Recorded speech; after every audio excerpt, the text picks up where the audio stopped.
Shalom.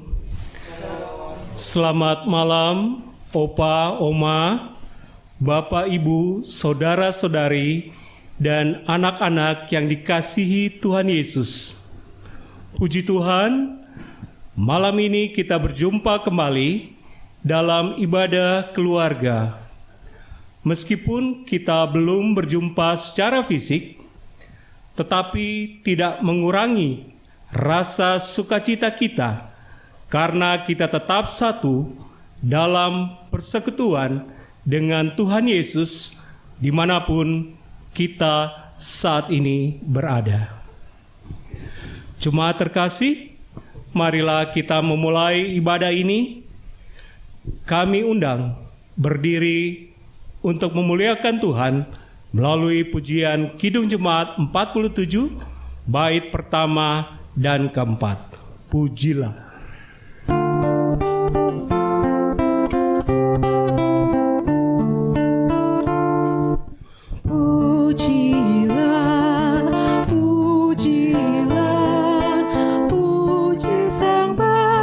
Pencipta semesta, pujilah, pujilah, puji Sang Bapa Pencipta semesta, pujilah, pujilah, puji Sang Bapa Pencipta semesta.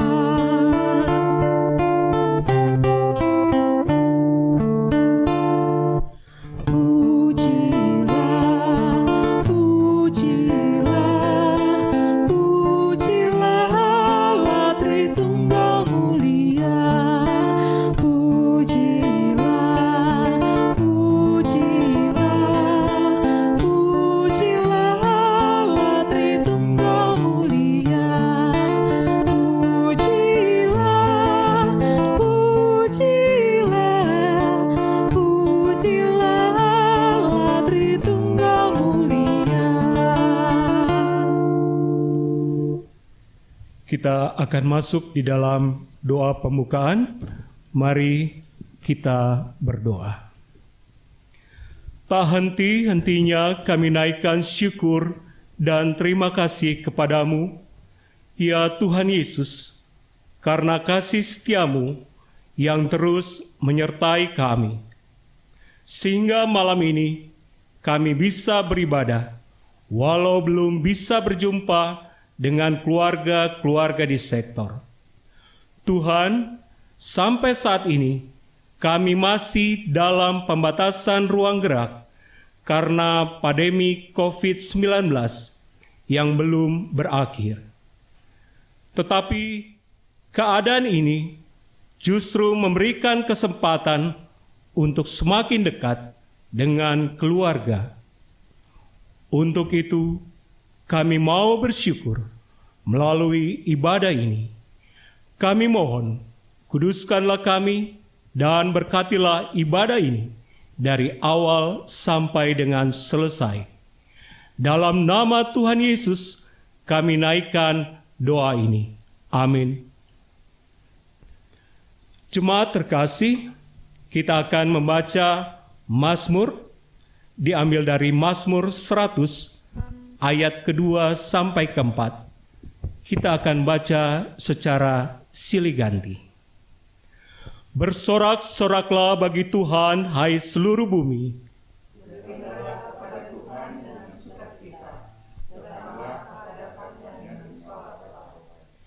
Ketahuilah bahwa Tuhanlah Allah.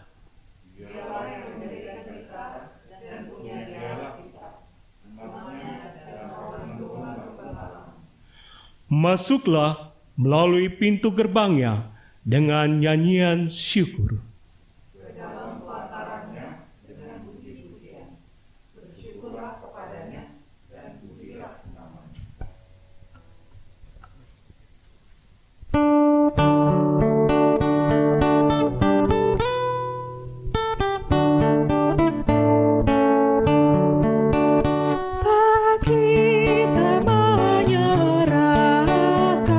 Kepada musuhnya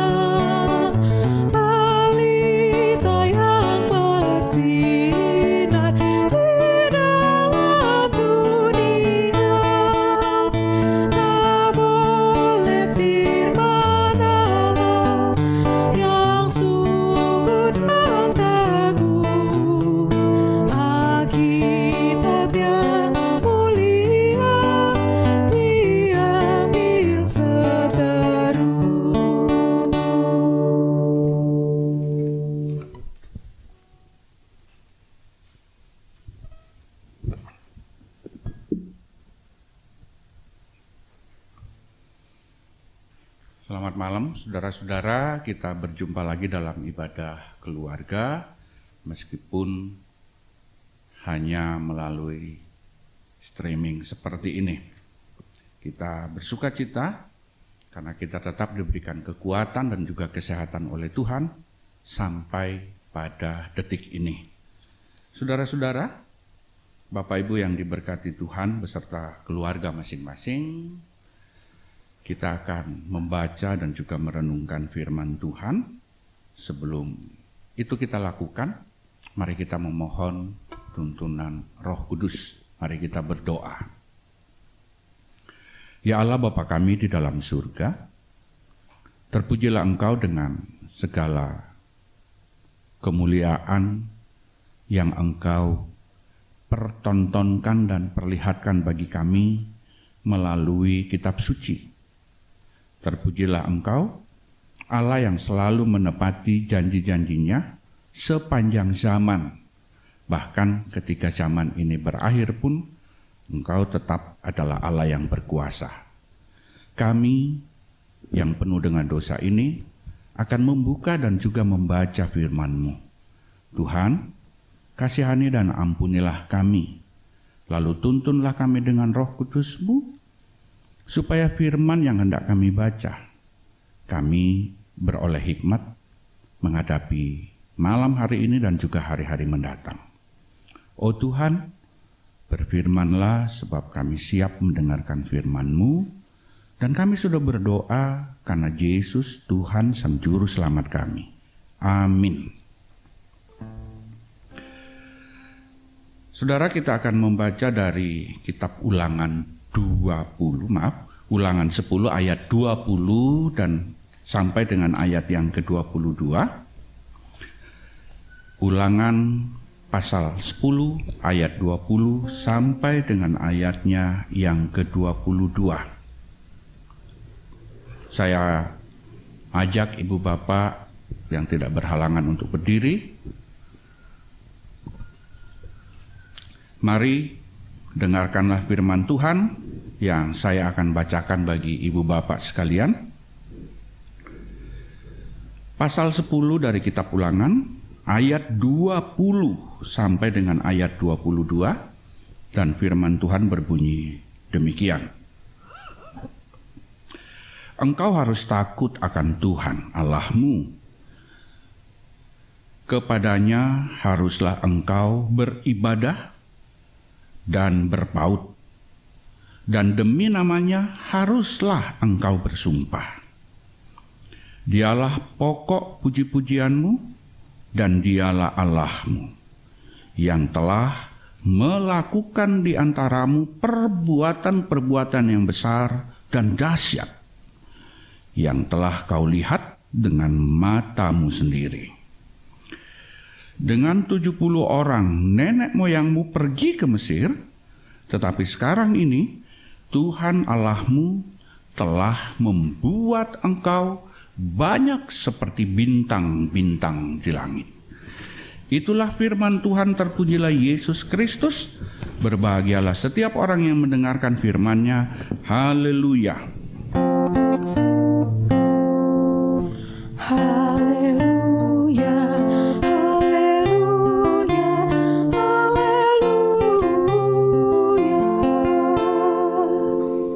Silahkan duduk kembali. Shalom saudara-saudara. Berbahagia firman Tuhan menjumpai kita kembali dalam ibadah ini. Sebelum saya mencoba untuk menguraikan apa yang diinginkan, apa yang dikehendaki Tuhan dalam firman ini, saya ambil satu landasan dulu dari ayat 13 ya. Dari ayat 13 dari Ulangan pasal 10. Ayat ini mengatakan seperti ini. Berpegang pada perintah dan ketetapan Tuhan yang kusampaikan kepadamu pada hari ini, supaya baik keadaanmu. Dasarnya di sana. Jadi, kalau kemudian Musa menyampaikan dan mengulang kembali semua pokok-pokok ajaran, sepanjang 40 tahun sebelum bangsa Israel masuk ke tanah Kanaan, ke tanah perjanjian itu, Musa harus yakin bahwa semua penyataan Tuhan, semua perintah Tuhan, semua perkataan Tuhan, semua firman Tuhan yang sudah disampaikannya selama 40 tahun belakangan itu harus didengar kembali oleh generasi muda, generasi kedua yang akan masuk ke tanah Kanaan yang nanti akan dipimpin oleh Yosua.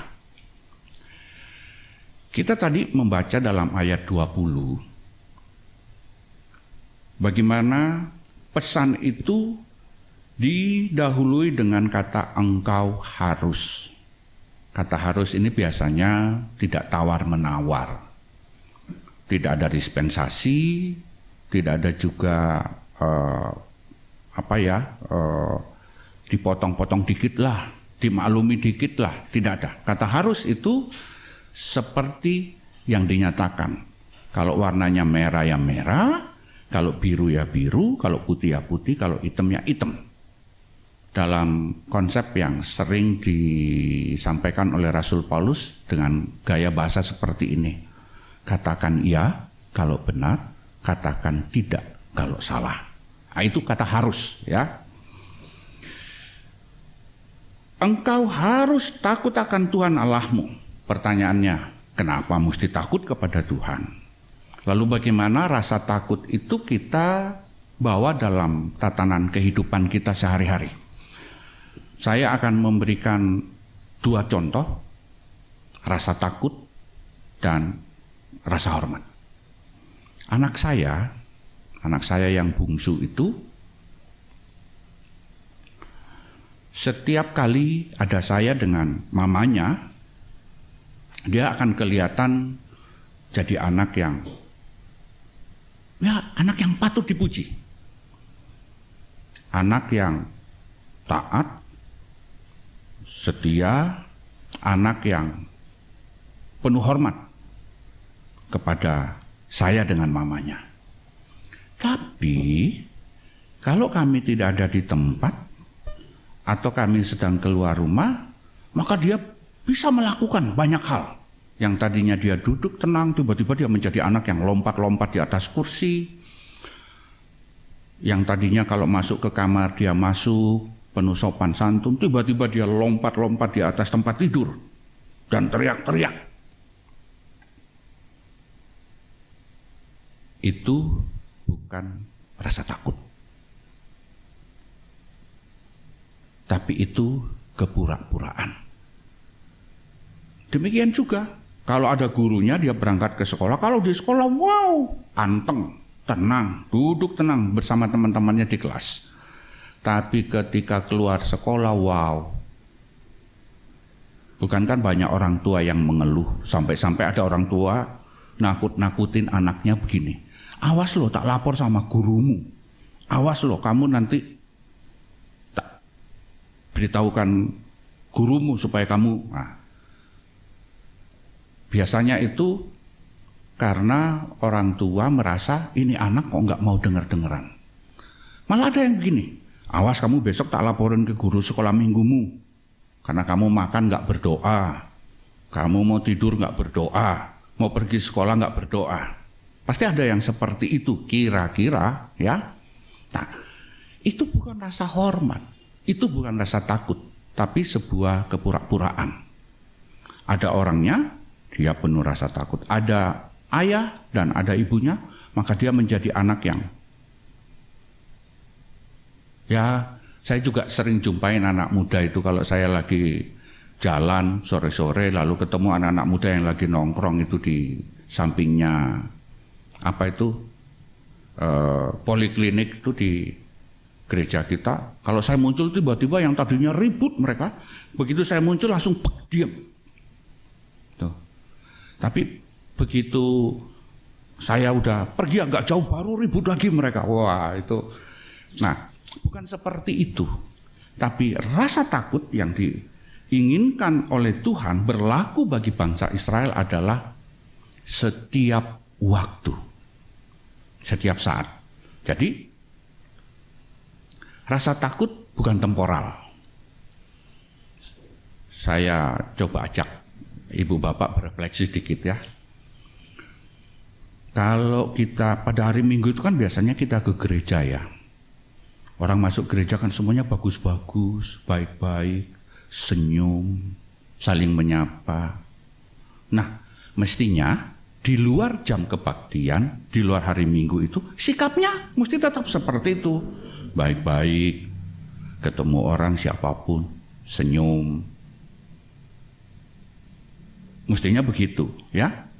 Ada juga orang yang seperti ini, bahwa dia di rumah sebagai suami, dia di rumah itu kelihatan sebagai ayah yang hebat buat anak-anaknya, suami yang luar biasa buat istrinya. Terlihat begitu setia, lemah lembut kalau ngomong, dan penuh rasa sayang. Tapi orang yang sama ini di kantornya tidak dikenal sebagai orang yang setia, orang yang lemah lembut, orang yang penuh perhatian. Justru di kantornya dia dikenal sebagai orang yang ya tidak ramah, tidak ada pancaran kasih sayang dari dia kepada rekan-rekannya, kepada anak buahnya. Bahkan cenderung dia dianggap sebagai seorang bos yang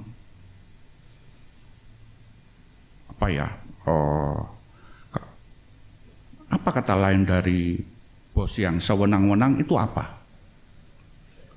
Kayak Idi Amin itu apa namanya itu? Totaliter. Otoriter, ya. Tidak mau mendengar usulan orang. Tapi di rumah dia dikenal sebagai ayah yang penuh kasih sayang, sebagai suami yang luar biasa. Tidak bisa seperti itu. Rasa takut kepada Tuhan itu namanya rasa takut yang temporal. Padahal rasa takut kepada Tuhan itu mestinya detik demi detik. Anda di rumah, Anda di gereja, Anda di kantor, Anda sedang kongko-kongko dengan teman-teman Anda, entah di kafe, entah lagi nonton bola, nonton film, kalau film gedung bioskopnya udah dibuka, maka Anda tetap sebagai anak Tuhan. Nah, bahasa yang tetap sebagai anak Tuhan, bahasa yang tetap takut kepada Tuhan dalam sepanjang waktu, itulah yang disebut oleh Tuhan Yesus, kamu harus jadi saksiku. Nah, di sini orang-orang Israel sebelum masuk ke tanah Kanaan, masuk ke daerah yang asing, masuk ke tempat yang mereka belum kenal, dan akan bertemu dengan orang-orang yang tidak mengenal Tuhan, Musa ingin memastikan bahwa dasar-dasar kehendak Tuhan, dasar-dasar rasa takut kepada Tuhan, dasar-dasar beriman itu menjadi juga pondasi mental, pondasi berpikir mereka, menjadi pondasi bagi bangsa Israel untuk bergaul dengan siapa saja, menjadi pondasi mereka untuk berdagang bagi mereka yang mau bisnis, mereka yang mau jadi tukang, mereka yang mau bertani. Pondasinya harus benar. Karena itu dimulai dengan kata harus. Saya ulang ayat 20 ya. Ingatlah, engkau harus takut akan Tuhan Allahmu, kepadanya haruslah engkau beribadah dan berpaut. Beribadah dan berpaut. Saudara, pernah lihat baut dengan mur itu kan? Baut dengan mur itu terpaut dia. Jadi kalau ada lempengan begini, lalu dimasukkan mur begini, nah lalu bautnya dari sini, maka terpautlah lempengan itu karena mur dan baut tadi. Nah, akibat dari itu dia menjadi kuat. Lempengan tadi menjadi kuat, tidak goyah. Nah, maksud dari firman Tuhan dalam ayat 20 ini adalah supaya bangsa Israel tidak goyah menghadapi bermacam-macam persoalan yang kelak akan mereka hadapi, yang terbentang di seluruh tanah Kanaan di mana mereka akan masuk. Karena itu mereka harus terpaut dulu dengan Tuhan, mengaitkan diri dulu dengan Tuhan, memiliki hubungan yang mesra dulu dengan Tuhan, mempunyai relasi yang kuat dengan Tuhan. Sebab kalau tidak, maka mereka akan gampang terombang-ambing. Mereka akan mudah dihalau, mereka akan mudah melupakan Tuhan. Berikutnya, Ibu Bapak, ayat ke-21, saya bacakan lagi ya. Dialah pokok puji-pujianmu dan dialah Allahmu yang telah melakukan di antaramu perbuatan-perbuatan yang besar dan dahsyat, yang telah kau lihat dengan mata sendiri. Ini generasi yang sekarang mau masuk ke tanah Kanaan itu, ketika peristiwa di Horeb, peristiwa di Gunung Sinai, waktu itu kan Musa lagi dipanggil Tuhan naik ke gunung untuk mendapatkan 10 hukum Taurat. Nah, karena mereka pikir Musa ini kok lama banget di atas. Ditunggu-tunggu kok Musa nggak datang-datang, kok nggak turun-turun dari gunung. Lalu orang-orang Israel yang keluar dari Mesir tadi itu berinisiatif ngumpulin emas, ngumpulin barang-barang berharga mereka, lalu mereka tempa. Dan mereka buat jadi anak lembu emas. Untuk mereka jadikan Tuhan. Ingat, mereka jadikan Tuhan. Persoalannya Tuhan itu tidak bisa dibuat oleh manusia, gitu loh. Tapi ini mereka membuat Tuhan menurut kemauan mereka. Hati-hati dengan perspektif ini, Ibu Bapak. Kadang-kadang kita juga membuat Tuhan.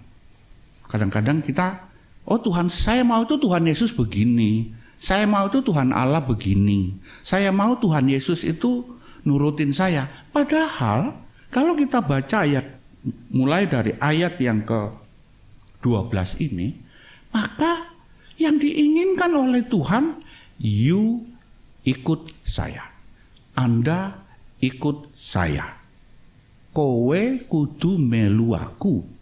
Ngana ikut pak kita. Ose semua mesti ikut beta.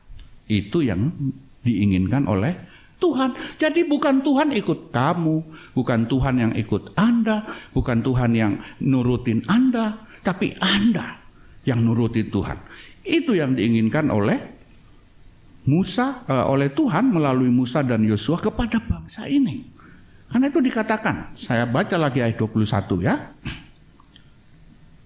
Dialah pokok puji-pujianmu dan dialah Allahmu yang telah melakukan di antaramu perbuatan-perbuatan yang besar dan dahsyat, yang telah kau lihat dengan matamu sendiri. Jadi ketika mereka sudah membuat anak lembu emas itu, lalu mereka sembah-sembah hong wilaheng wilahong wilaheng, mungkin seperti itulah doa-doanya. Atau saudara bisa melihat mantra-mantra yang aneh-aneh itu ya. Dan ketika Musa turun, Tuhan melihat orang Israel tidak lagi setia kepada Tuhan. Nah, saat itulah kemudian jatuhlah vonis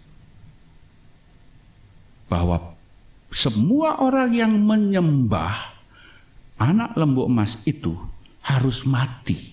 Tapi Tuhan tidak mau membunuh mereka serentak. Tuhan tidak mau mereka harus mati pada saat itu. Maka diulurlah waktu selama 40 tahun.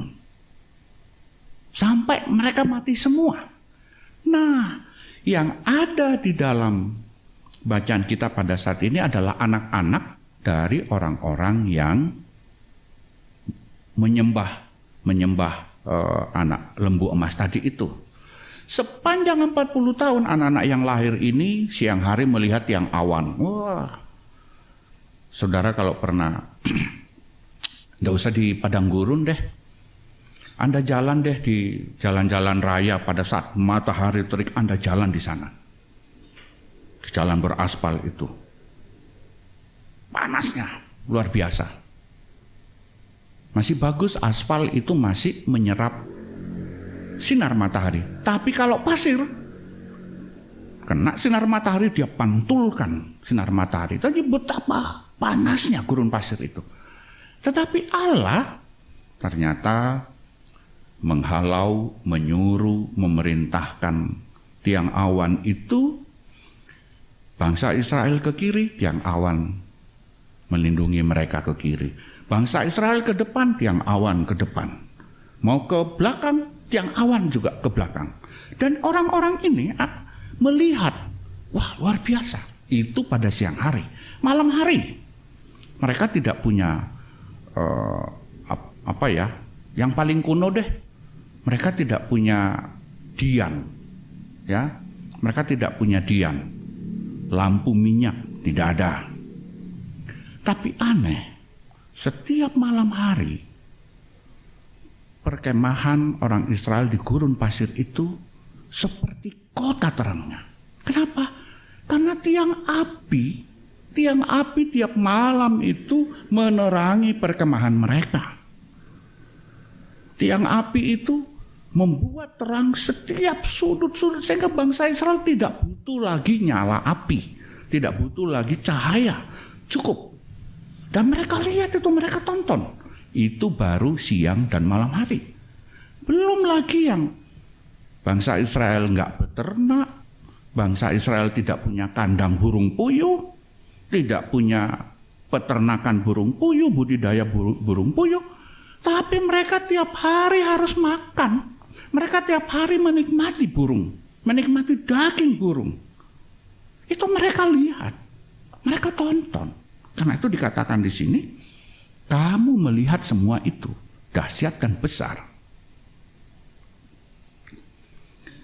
Karena kamu melihat semua itu, jadikanlah Tuhan sebagai pokok puji-pujianmu. Saya suka menulis puisi, Ibu Bapak ya. Sudah ada beberapa buku-buku puisi saya yang dicetak dan beredar di luar sana.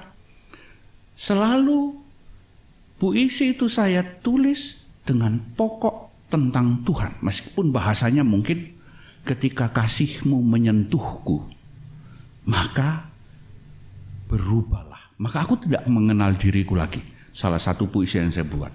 Dan itu mau mempertontonkan bahwa pokok Tuhan itu nggak boleh kita buang, nggak boleh kita lepas, nggak boleh kita lupain ketika kita bicara, ketika kita berpikir, ketika kita melakukan banyak hal, ketika kita berteman, ketika kita bergaul dengan siapa saja. Itu pokoknya adalah, intinya adalah bahwa kita ini tetap harus punya rasa takut kepada Tuhan. Atau dalam bahasa perjanjian baru, kamu adalah saksiku. Itu yang kedua ya. Yang ketiga, yang terakhir. Dengan 70 orang nenek moyangmu pergi ke Mesir, tetapi sekarang ini Tuhan Allahmu telah membuat engkau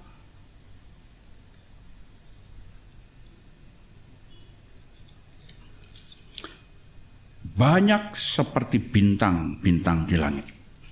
Dulu kira-kira 600 tahun yang lalu, ketika itu seorang malaikat datang kepada seorang bapak tua. Bapak tua ini bernama Abram. Bapak tua ini kemudian mendengar malaikat itu berkata, Abram, aku akan menjadikan engkau, keturunanmu nanti sebanyak bintang di langit dan pasir di lautan. Nah, istri dari Abram ketika itu yang sedang berada di dalam tenda menjadi ngakak mendengar itu, ketawa.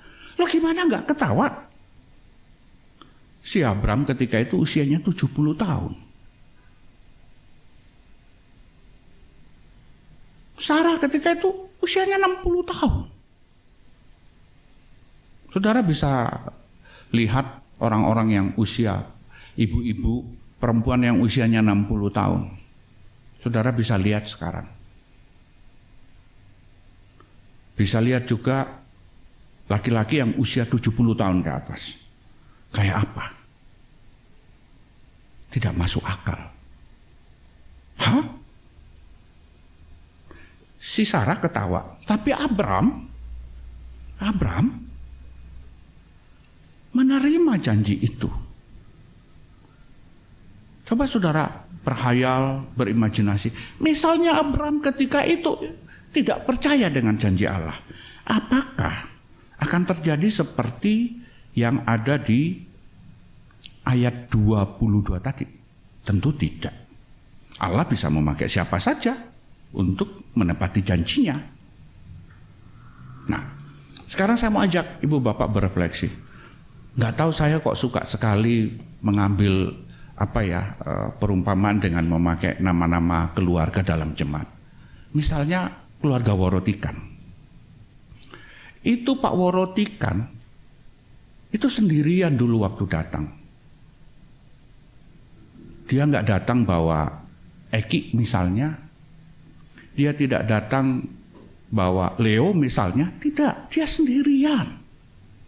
Sendirian. Lalu ketika dia menikah,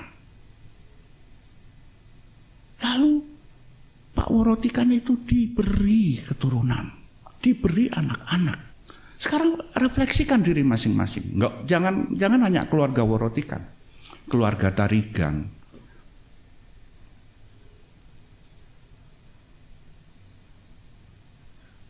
keluarga Hehanusa,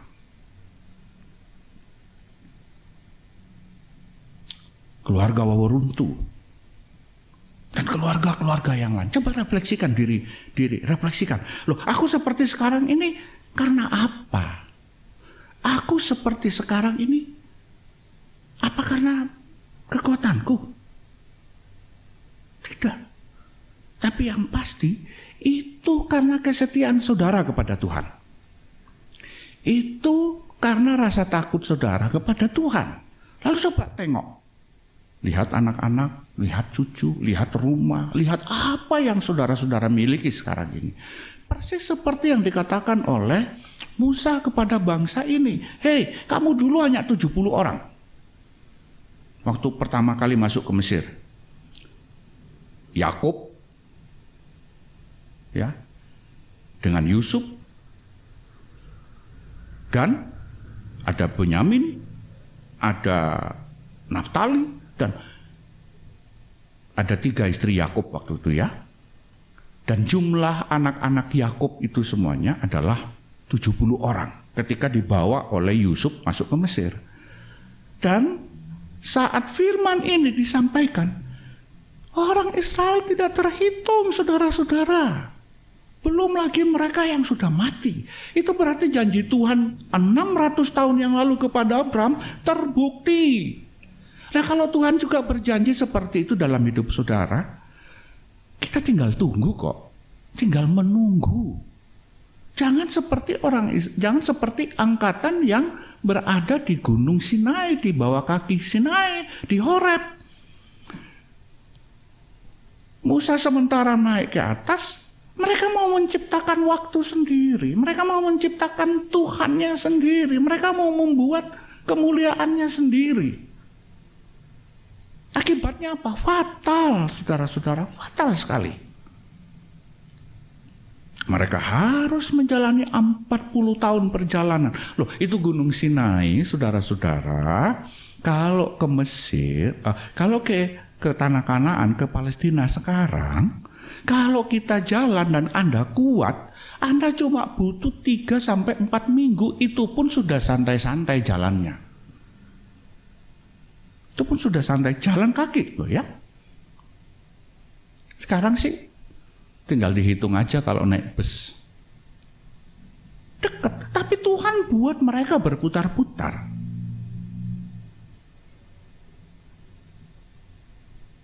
Karena mereka mau menciptakan waktunya sendiri dan mau menciptakan Tuhan seturut kehendak mereka. Tidak.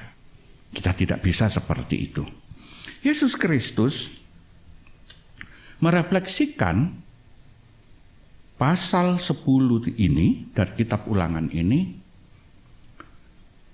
melalui pesannya kepada murid-muridnya. Kamu adalah sahabatku. Itu ya dalam Injil Yohanes. Nanti dibaca ya, mulai dari ayat 15, 16, lalu berhenti di doa Yesus di Taman Getsemani. Kamu adalah sahabatku kalau kamu melakukan apa yang aku perintahkan. Sekarang kita balik. Berarti yang tidak melakukan perintah Tuhan adalah musuh Kristus. Sama seperti bangsa Israel ini. Kalau mereka setia kepada Tuhan, kalau mereka rasa takut kepada Tuhan luar biasa, menjadikan Tuhan sebagai pokok hidup mereka, maka mereka menjadi seperti ayat 13 tadi. Saya baca lagi ayat 13 ya.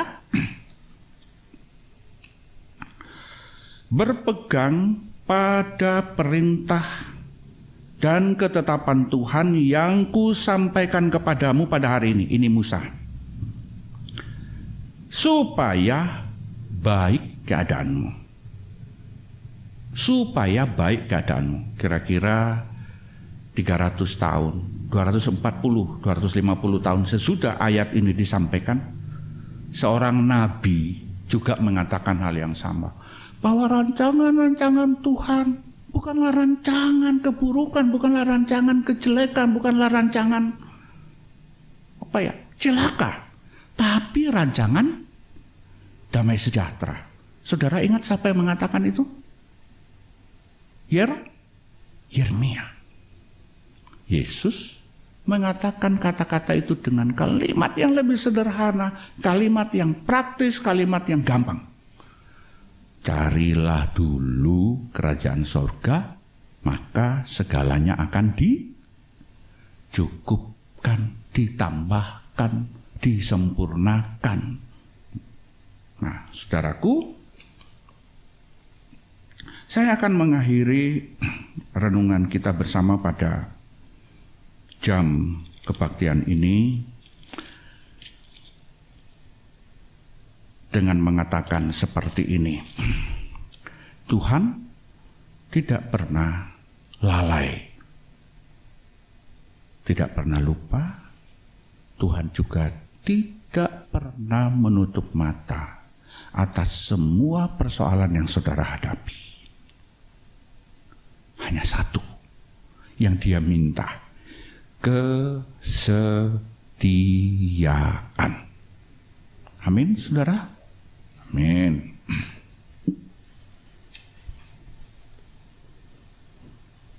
Padamu Tuhan dan Allahku, kupersembahkan hidupku. Dari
Saudara, mari kita bersatu di dalam syafaat, marilah kita berdoa. Ya Allah, Bapa kami di dalam surga, terima kasih untuk firman-Mu, terima kasih untuk berkat-Mu, terima kasih untuk waktu yang baik yang Tuhan selalu berikan pada kami siang dan malam. Dimanapun kami berada, apapun aktivitas kami, Engkau selalu hadir, memperhatikan, melihat, dan suka sekali menolong kami sampai pada saat ini. Kami boleh belajar dari kitab suci-Mu bahwa sesungguhnya setiap perkataan-Mu, setiap yang Engkau katakan, yang Engkau firmankan, titah-titah-Mu adalah untuk kebaikan kami, adalah untuk memuliakan kami. Karena itu Tuhan, kami bersama-sama mau mengaku bahwa kami memang sering tidak setia, bahkan menganggap waktu ini menjadi milik kami. Kami bisa mengaturnya, bahkan seringkali kami juga ingin mengatur Engkau dalam hidup kami. Satu yang pasti Tuhan, kami diajar seluruh kehendak-Mu adalah demi kebaikan kami.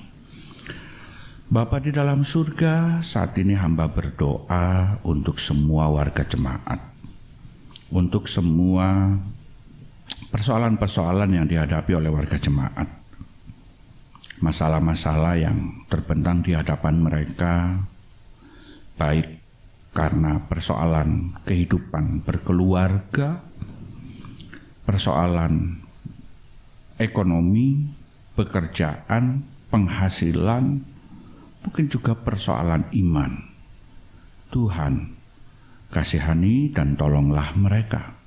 Sama seperti Engkau selalu menolong hamba dalam tiap pergumulan yang hamba hadapi, Tuhan, lakukanlah juga itu kepada semua warga jemaat, supaya mereka juga selalu bergembira, bersukacita, dan merasakan betapa dahsyat kasih Tuhan melimpah atas kehidupan warga jemaat. Hamba juga berdoa ya Bapa di dalam surga, untuk segala rencana-rencana yang akan dilaksanakan dalam pelayanan beberapa waktu ke depan, baik dalam rangka ibadah di gedung gereja, maupun dalam rangka ibadah-ibadah di sektor,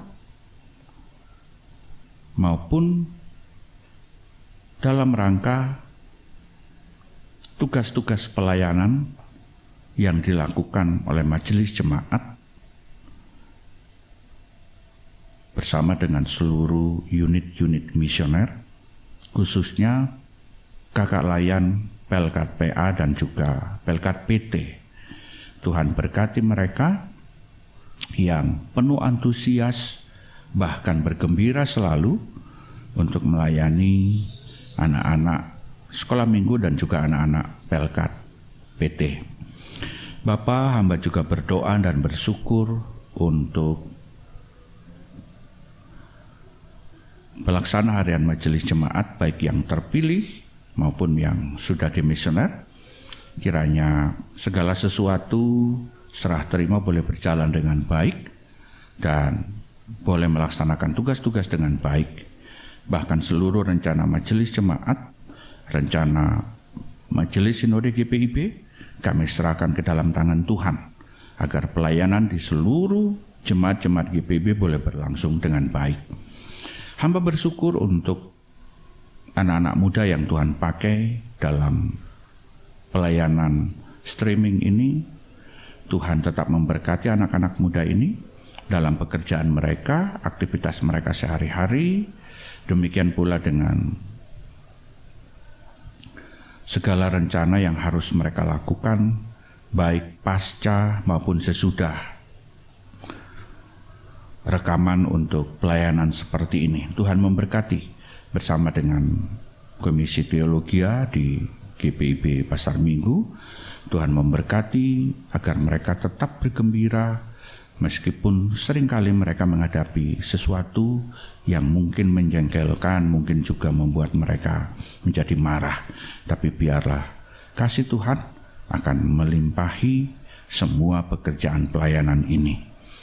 Hamba-Mu Pendeta Irdian bersama keluarga, hamba berdoa Tuhan memberkati, bahkan Pendeta Sairdian selaku pendeta di Jemaat Saudara juga Tuhan berkati dalam masa-masa pelayanannya di tengah-tengah persekutuan Jemaat GPIB Pasar Minggu. Terima kasih Allah Bapa.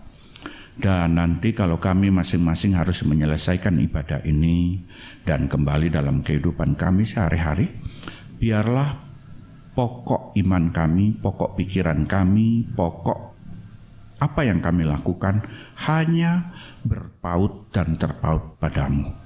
Terpujilah Engkau Allah yang begitu baik. Lalu ya Tuhan, mari sempurnakan doa kami ini di dalam Yesus Kristus Tuhan yang sudah mengajar kami berdoa.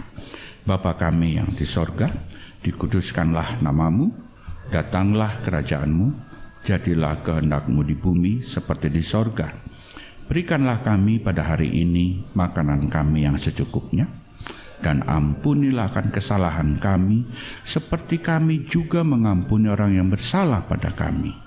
Dan janganlah membawa kami ke dalam pencobaan, tetapi lepaskanlah kami daripada yang jahat.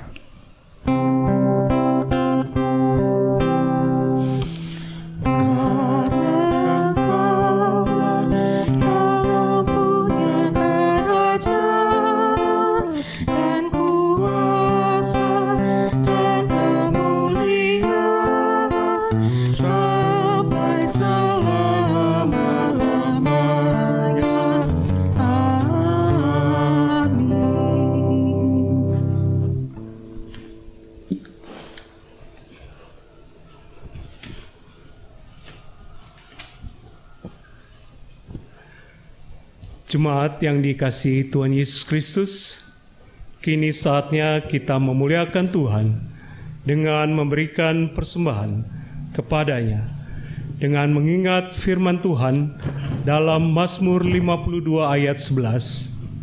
Aku hendak bersyukur kepadamu selama-lamanya, sebab Engkaulah yang bertindak. Karena namamu baik, aku hendak memasyurkannya di depan orang-orang yang Kau kasihi. Tuhan memberkati saudara dan persembahan saudara.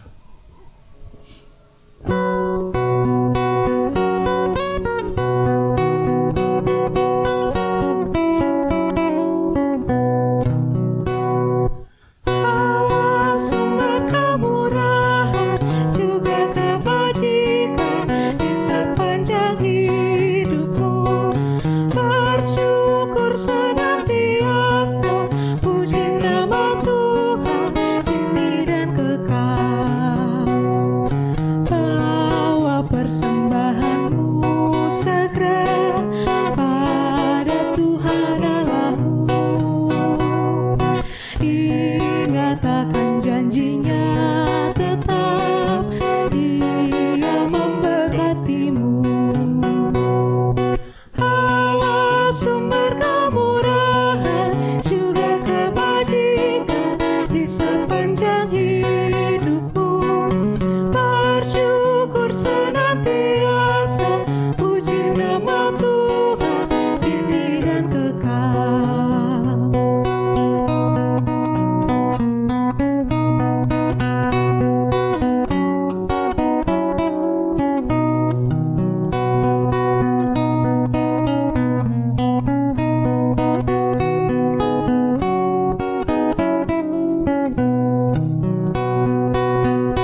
Mari kita berdiri, kita akan berdoa untuk persembahan kita.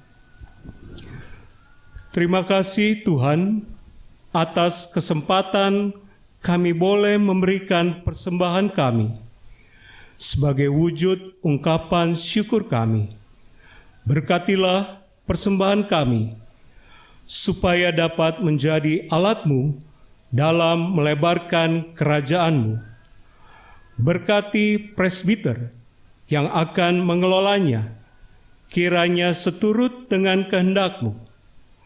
Kami naikkan doa ini di dalam nama Tuhan Yesus. Amin.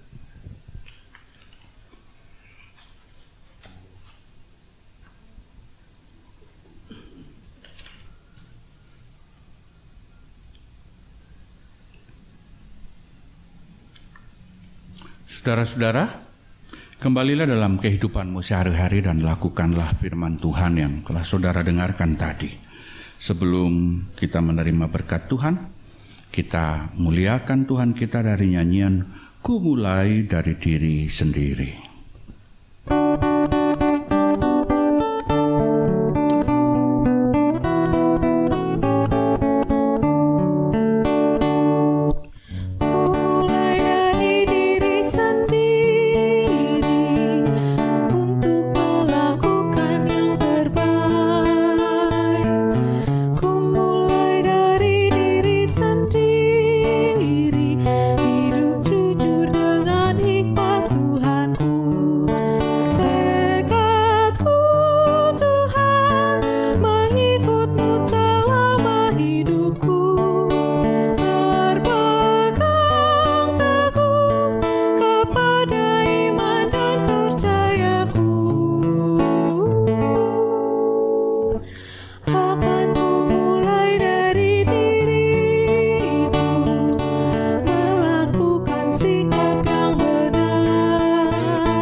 Saudara-saudara, arahkanlah hati dan pikiranmu kepada Tuhan, terimalah berkat-Nya.